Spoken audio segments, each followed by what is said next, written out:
Եթե հիշում եք, ինչ կերպ կազմավորվեց եւ ինչ ճանապարհ անցավ մեր բանակը, կարող ենք Դավիթից սկսել, բավականին, հա, երիտասարդ էր, գուցե արկածախնդրություն էր, գուցե պատվախնդրություն էր, բայց նաեւ հայտնվեցիք դուք այդ պատերազմական տարածքում, թեպետ համեստաբար ասում է ես ինչ ազատամարտիկ մի քանի անգամ եմ եղել, բայց եւ այնպես, ինչ եք հիշում, ինչ կերպ ձևավորվեց, ինչ էր տեղի ունենում։ Բանակի կազմավորման մասին խոսելը մի քիչ կոմպետենտ չեմ,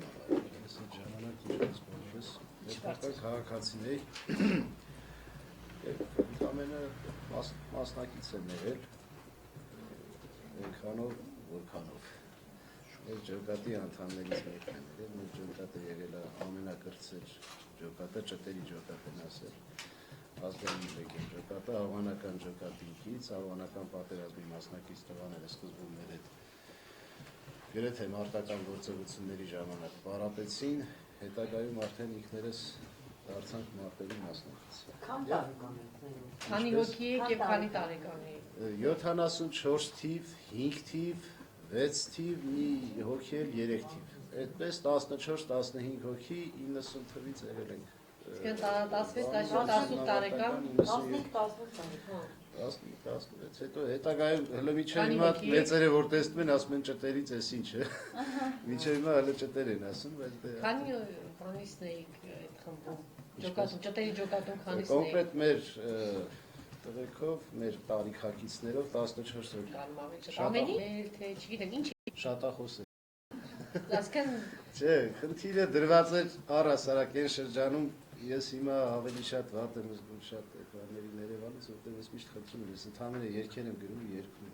Ազատամարտի մասնակցելը ոչինչով ինձ չի տարբերում մյուս մասնակիցներից, ընդհակառակը մյուս մասնակիցներից երեթե բոլորից քիչ եմ եղել։ Բայց մեր խնդիրները այն ժամանակ, որ դրված էր, առաջին խնդիրը չլուսաբանվել որպես ինչ-որ գործանող։ Դա արդեն մենք էլ էինք հասկանում, որ դա առաջին կարևորն է, որտեղ լուսաբանվում եւ այդպես ճոխությամբ ներկայացվում են հիմնականում նրանք, ովքեր ոչինչ չեն անում։ Եվ մեր խնդիրներն էր, որ կյանքում զինվորական հագուստով Երևան քաղաքում չէր եղել, թեպետ բացառություններ եղել են, ընդհանրիկ բանի համար պետք է եղել նկարվելու դոկումենտի նկարվել ենք, այսպես բացառություններ եղել են, բայց հիմնականում մենք խուսափել ենք քաղաքում մեր տղաներից մեկի հարևանը, մտերիմ հարևանը տեղյակ չէր, որ ինքը պատերազմի մասնակից է։ Այդ օրերի ամենաուրախ ու ամենածանր օրը ինչն եք հիշում։ Դե ամենայն դեպս մենք որ հավաքվում ենք տղաներով, միայն հումորով օրերն ենք հիշում եւ հումորից բացի ոչինչ չենք հիշում։ Նույնիսկ դաժանության այդ երևույթները մեզ համար ինչ-որ որևէ հումորի հետ հպման պահին ենք հիշում եւ ես ասեմ մի անգամ էլ ասեցի սա մի ինձ համար կոնկրետ ուժեղը բարի է վերջը Անձամբ դուք տեխնիկայում ոնց հայտնվեցիք, դուք փախավ տնից 15-16 տարեկան տղաները։ Գնացինք հետի։ Ուղղակի տանը գիտեին, բայց տանը գիտեին։ Չէ, տարիքում իմանային տանը մեզ ինչ կանեին։ Ուղղակի փախավ։ Դες փախնել չէ, բայց ստում էինք։ Ընդհանրենք մորս ասում էի գնում ենք պարապմունքների, ոնց ավորյան էս։ Հետո իմանում էին, բայց դե ամեն դեպքում բոլորի ծնողներն էլ ովքեր որ ասեն ծնողս ասեց գնա որդիս բանտես բաներ այդ ռազմահայրենասիրական բաները բոլորի ծնողներն էլ ինչ որ էտապ եղել է որ չեն թողել բան բոլորն էլ անկախ տարիքից բոլորն էլ ծնողին սփոփել են որ մեր տեղը վատ չի մենք ավելի խախանդ տեղ ենք գնում ինչ որ այսինքն ամենայն դեպս այդ արգելող ծնողները արգելելը դա եղել է ընդհանրապես անվտանգության արտահայտման միջոց տղայի գնալուց հետո ես համոզված եմ բոլոր ծնողներն են թաքուն հպարտություն բառը չեմ սիրում, բայց ծնողները իրավունք ունեն թաքուն հպարտացել որ իրենց երեխան Պարոն Գասպարյանը մտավորականների խումբ կա, որ ժամանակ առ ժամանակ լինում է սահմանում, բանակում շփվում է ուղղակիորեն, սպայական կազմի եւ զինվորների հետ։ Ձեր տպավորությունը, ինչ տպավորությամբ եք սովորաբար։ Բանգարկաններ այդ խմբից։ Այո։ Ովքեր կան, էլի։ Նախ ես եկել եմ շնորհավորելու հայոց բանակի օրը տոնը։ Մենք Մեր անկախության տարիներին շատ արժեքներ կորցրեցինք, բայց ամենակարևորը պահպանեցինք ազատագրված Արցախ եւ ստեղծված հայոց բանակ։ Չկա ավելի մեծ բան, քան բանակի գոյությունը եւ բանակին ծառայելն ու նվիրվելը։ Ես սա ասում եմ ոչ թե պես հայրենասերի տեսակ կա, չէ, որ երեխաներին փախցնում է արտասահման, ինքն էլ այստեղ սպասում է մինչև պաշտոնից հանեն, ինքն էլ փախչի, բայց այդ արանքում հայրենասիրական ճառեր է ասում։ Շատ կան այդպիսիները։ Հայրենասեր են աշխատում։ Հայրենասեր են աշխատում։ Մերը փախտաստո մի քիչ այլ կերպ է եղել։ Բանակում ծառայել են իմ տղաները, իմ թոռը, հայրենական պատերազմում կռվել է իմ հայրը, Վանի հերոսամարտի մասնակցել է իմ պապը։ Այսպես տոհմական մի բան կա։ Ռուսները միշտ հպարտանում են, որ տոհմական զինվորականներ են եղել։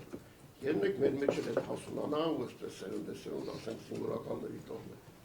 Կա նաև հայրենիքին ծառայելու ավանդույթ։ Ուրեմն ասեմ ձեզ, Պաշտպանության նախարարությունում հասարակության հետ կապերի բաժին կա։ Գնդապետ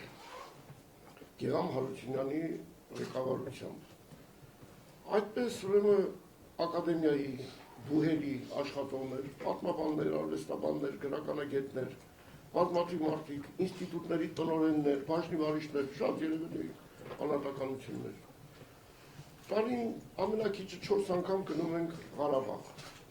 Շաբաթօրը գնում ենք գիշերում, առավոտյան մեզ բաժանում են խմբերի, զույգ գնում ենք գնդերը։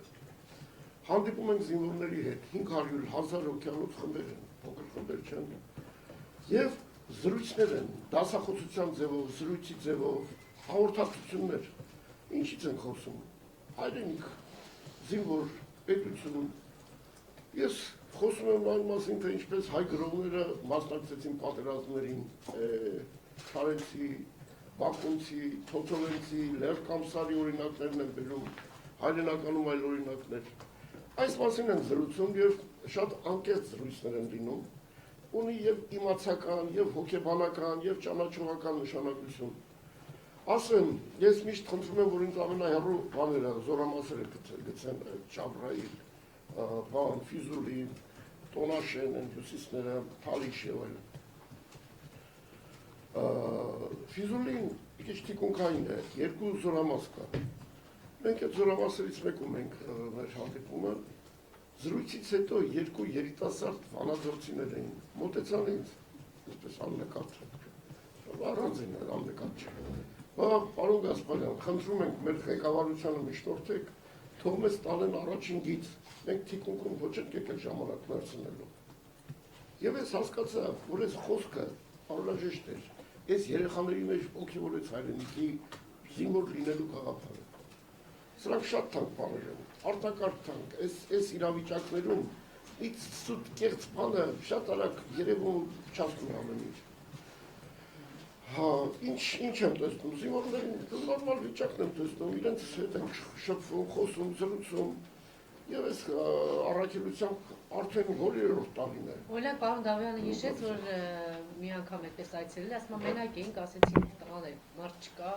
անկեղծ, ինչ խնդիր կա, բան, այդպես բաց, ազատ, անմիջական, մենակ այդպեսի բան, այդ հանդիպումների ժամանակ ինչով եք կիսվում ձեր հետ։ Գիտեք, բաներ են, երեխա են, հիմա այնպես չի, որ քարե դար լինի, հեռախոսը ձեռքներին է, տան հետ կապված են, ում պետք է զանգահարում են, բան չի, այդ մեկուսացված փաստորքինք է։ Ես այդպես նորմալ վիճակներ եմ տեսել, դրա համար ավելի ծայր այդ բաներ չեմ ասել։ Ուրիշ բան հազար ներողություն։ Ուրիշ բան, որ 3 թվեր էին ասում, թե վերջին տարում ներքին մեկ-2 տան, քանի հոգի, քանի երիտասարդ է զոհվել, շակատ է, ես չգիտեմ, այդ ինչ պիտի անենք, որ հակառակը, որ ասում են նրանց կողմից այսքան, իմ մեկը նրանց հազարի հետ չեմ փոխի։ Դրա համար այնպես պիտի անենք, չգիտեմ ոնց, ինչ ձևով, ինչ պայմաններով։ Նախ զգուշությունը մեկ, երկրորդը ինչ-որ ձևեց պիտի մտածել երկկողմանի, որ այդ կրակոցները դադարեն, որովհետև երկու կողմից էլ ձևպես չի, որ շատ ծանր, ամեն մի դեպքը մահաց ծանր տանում, շատ։ Պատկերացրեք ծնողների վիճակը, հարազատների վիճակը։ Պարոն Ամիրյան, այս ժամանակ ինչքան էլ անվտանգ տեղ եւ այլն, մահվանու դեմ հանդիման, ինչ գաղափարեր առաջ մղում յուրաքանչյուրին եւ հիմա ինչ գաղափարախոսություն կա, հիմնական ասենք հասունացավ Ահա գաղափարը որտեղ։ Չէ, մահվանը դեմ հանդիման, այսինքն Հասկացա, հա չէ, ես հասկացա, հարցը։ Երբել ինչ է դարել մեր մոտ բանակը։ Ես վերջերս ինչպես մեր պայեստրոն ասեց, միտք կա, որից միշտ այն օրը հեռուստացույցով մեկը խոսում էր, ասում եմ այ բալան, բարերը պրծավելը միտքը չի սկսել։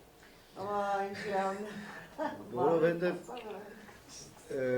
այնց հետաքրքիր է, այդ գաղափարախոսություն, հայրենասիրություն եւ ինչ որ բանությունները հիմնականում գործից վանում են գործանորին։ Մեր վերջին շրջանը կատարյալ օրինակ էր, որ մեր սովորական տղերքը գնում են դիրք, ես միշտ այդ օրինակը բերում եմ, որ մեր հասարակ կենցաղով ապրող առանձնապես բուհի ուսանող չի, ես իմ կարդացած չի, ինչ որ բան արած չի, գնում հասնում է դիրք, դառնում է մտավորական այդ տղերքը։ Մեր դեպքում պատերազմի մասնակցելը ինֆորմացվել է եւ հոգեվոր սնունդ։ Ցանկացած պատերազմի մասնակից այսօր է պատերազմ։ Եվ այսօր այդ պոստում կանգնած տղեն մեր համար մտավորական է։ Եվ տա Աստված խաղաղությամբ վերադառնա, հաստատ ինքը լծված կլինի այն էությամբ, որ արդեն որպես մարդ իր անելիքը ավելի հոգևոր առումով կշարունակի։ Թե արհեստավոր կլինի, թե գիտնական կդառնա, թե մշակութաբան կդառնա, ինչ կդառնա, արդեն ավելի լավ կանի, որը լրիվ կանի։ Որովհետև դիրքում կանգնել նշանակում է երկրին տեր լինել, խաղաղությանը տեր լինել, քո ընտանիքին տեր լինել։ Այսինքն դիրքում կանգնած մեր այդ որ մեկ-մեկ ասում են իշխանությանը, կառավարությանը, հասարակությանը, մեր ամեն ինչությունը դիրքում կանգնած զինվորն է։ Իրանով սկսվում եւ Իրանով ավարտվում։ Որտեղ որևէ վարքյան մենք ոչինչ չենք կարող անել, եթե պոստում կանգնած սառող կամ շոքից քրտնած զինվոր չլինի։ Ես ուզում եմ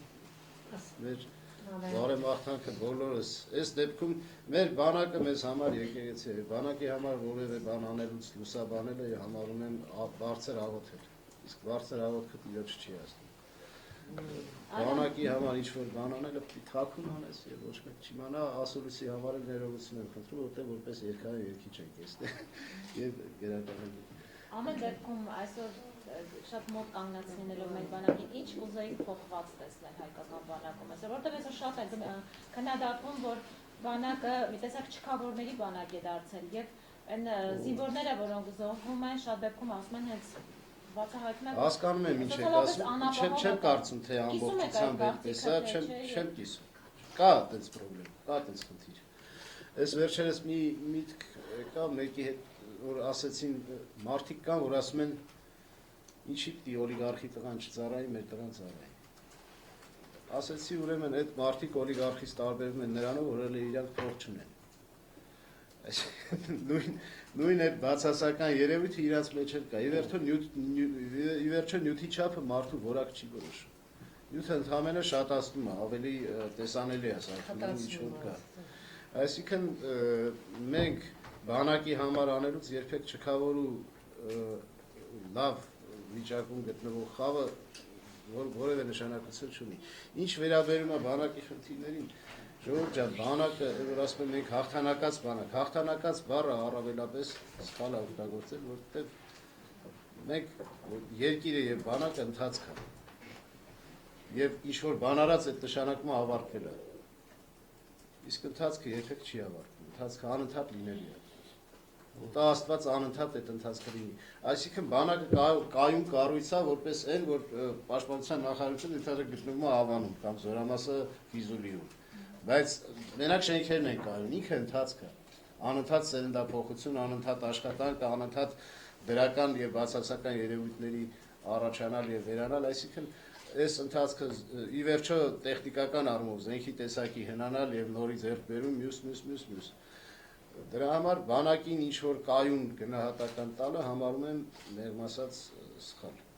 Իսկ ինչ վերաբերում է այդ զոհերի քանակին եւ ինչի բան, բոլորս գիտենք, որ խաղաղության ժամանակ շատ ավելի շատ դեպքեր են լինում։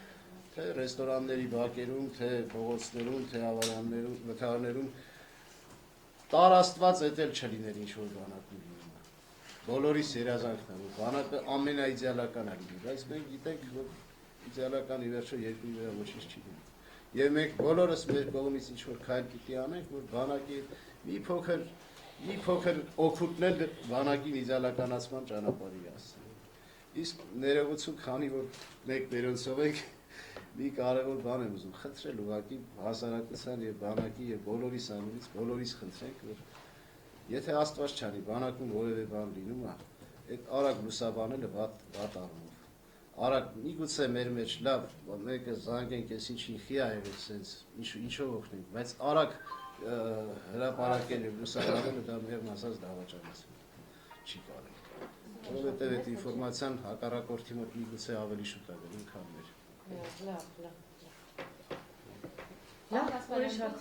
Ինչ որ բան որ կուզենայիք փոխել։ Գիտեք, ասեմ, այսօրվա այս աշխարհաքաղաքական վիճակը Թուրքիա, Ռուսաստան, այս անընդհատական պատերազմները, մենք անընդհատական պատերազմների մեջ ենք, ուծե 3-րդ համաշխարհային